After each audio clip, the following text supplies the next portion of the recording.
एक आदमी चुपचाप एक नकली हाथ लेकर अपनी पत्नी के साथ चल रहा था। जब उसने देखा कि उसकी पत्नी को कुछ भी शक नहीं है तो वह जल्दी से एक लड़की के पास गया और उसके साथ गले लग गया। इस समय उसकी पत्नी नकली हाथ पकड़कर संगीत में डूबी हुई थी।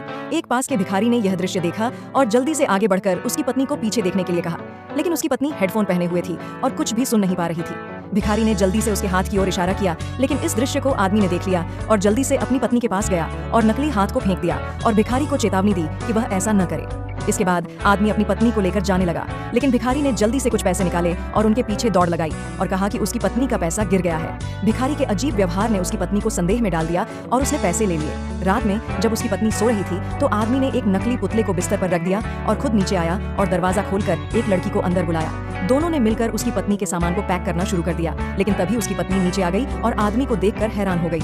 उसने कहा कि वह ऊपर सो रहा था तो वह कैसे नीचे आ गया? क्या ऊपर कोई चोर है? आदमी ने उससे कहा कि शायद वह सपना देख रही थी, लेकिन उसकी पत्नी ने पुलिस बुलाने की धमकी दी।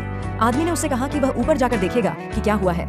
जब वह ऊपर गया तो उसने देखा कि नकली पुतला गायब हो गया है। तभी उसकी पत्नी ने कहा कि शायद चोर अलमारी में छुप गया है। आदमी ने अलमारी में देखा, लेकिन कोई नहीं मिला। जब वह वापस आया तो उसने देखा कि उसकी पत्नी ने नकली हाथ पकड़ रखा था।